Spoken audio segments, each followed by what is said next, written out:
فرماتے صحابہ نہ بات کر رہے تھے، اور بات یہ کر رہے تھے کہ یار لوگوں کو گناہوں سے کیسے روکا جائے، لوگوں کو گناہوں سے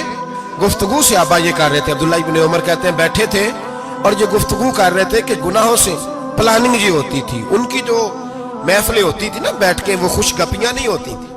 بلکہ وہ تبلیغ کی، جد و جہد کی، لوگوں کو برائی سے منع کرنے کے لیے بیٹھتے تھے، اس پر منصوبہ بندی کرتے تھے، پلان کرتے تھے، آگے ترتیب دیتے تھے۔ گفتگو ہو رہی تھی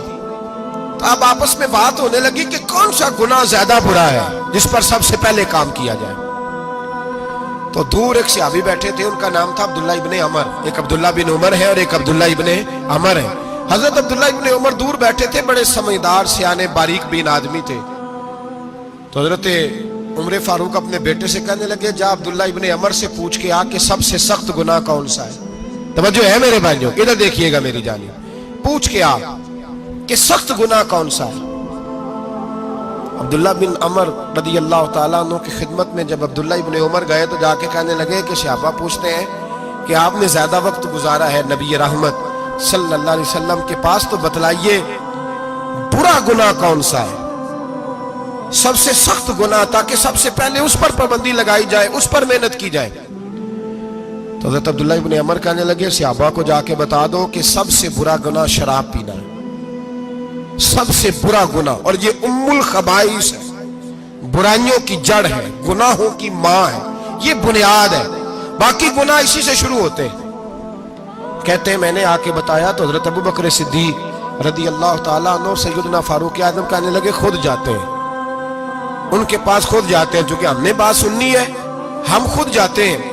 اور ان سے جا کر کے سوال کرتے ہیں کہ اگر آپ کو اس تفصیل کا پتہ ہے نا تو اس کے پیچھے بھی کوئی تفصیل ہوگی جو میرے نبی پاک نے بیان کی ہوگی صلی اللہ تعالی علیہ وسلم، اس تفصیل کا بھی آپ کو پتہ ہوگا جو نبی پاک نے بیان کی ہوگی، اس بات کے پیچھے جو بیک گراؤنڈ ہے، جو پس منظر ہے۔ فرماتے ہیں کہ ہم اٹھے، عبداللہ ابن عمر کے پاس گئے، ان سے جا کے پوچھا کہ جناب آپ نے یہ تو فرمایا ہے شراب ام الخبائث ہے، تو اس کے پیچھے پس منظر کیا ہے؟ تو عبداللہ ابن عمر کہنے لگے یہ میں نے اپنے پاس سے نہیں کہا، یہ میں نے نبی پاک سے سنا ہوا ہے۔ حضور سید عالم صلی اللہ علیہ وسلم بیٹھے تھے تو حضور نے فرمایا شراب، یہ نشہ، یہ برائیوں کی ماں ہے۔ اور پھر حضور نے ایک مثال بیان فرمائی،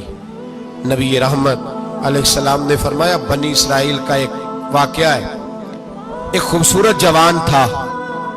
ایک عورت کا دل آ گیا اس پر۔ یہ یاد رکھ لیں، ہم لڑکوں کو منع کرتے رہتے ہیں لیکن ہمیں گھر کی بچیوں پر بھی توجہ دینی ہوگی،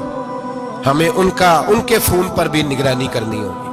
ہمیں وہاں بھی غور کرنا ہوگا، اس لیے کہ اگر کوئی بچی گنجائش نہ دے تو میرا خیال ہے کہ لڑکا جرت کرنے کی طاقت نہیں رکھتا، تو وہاں بھی ان کی اماں سے کہے کہ پابندی لگائے، بچی کسی کا موبائل لے کر کے کہیں اس کو استعمال تو نہیں کر رہی، اس پودے پر بھی توجہ دے، درخت بننے سے پہلے اس کی بھی نگرانی کریں، یہ بھی بڑا ضروری کام ہے۔ عورت کا دل آ گیا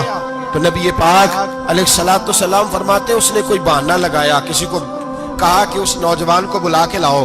اس کو کہو کہ ہم نے کوئی گواہی لینی ہے تجھ سے۔ وہ نوجوان آیا، ایک کمرے میں داخل ہوا تو اگلے کمرے میں لے گئے،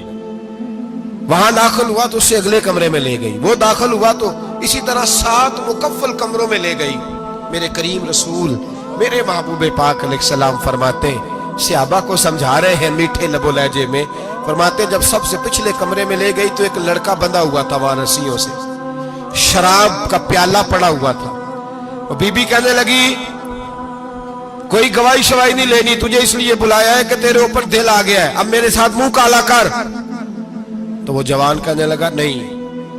میں نے اپنے نفس کو پاک رکھا ہوا ہے، میری نظر بھی پاک ہے، دل بھی پاک ہے، اور اس کی برکت یہ ہے کہ رب نے میری روح کو بھی پاک رکھا ہوا ہے، تو میں یہ حرکت نہیں کر سکتا۔ پاک لوگ پلید کاموں کی جانب توجہ نہیں کرتے، میں یہ حرکت نہیں کر سکتا۔ اقبال نے اپنے بیٹے کو دعا دی تھی، اس نے کہا تھا حیا باقی نہیں ہے زمانے کی آنکھ میں، خدا کرے کہ رہے تیری جوانی بے داغ، خدا کرے کہ رہے تیری جوانی بے داغ۔ کہا میرے ساتھ منہ کالا کر، اس نے کہا میں نہیں کرتا۔ کہنے لگی چل پھر اس کو قتل کر، اس کو میں نے باندھا ہوا۔ اس نے کہا میں قتل کیوں کروں؟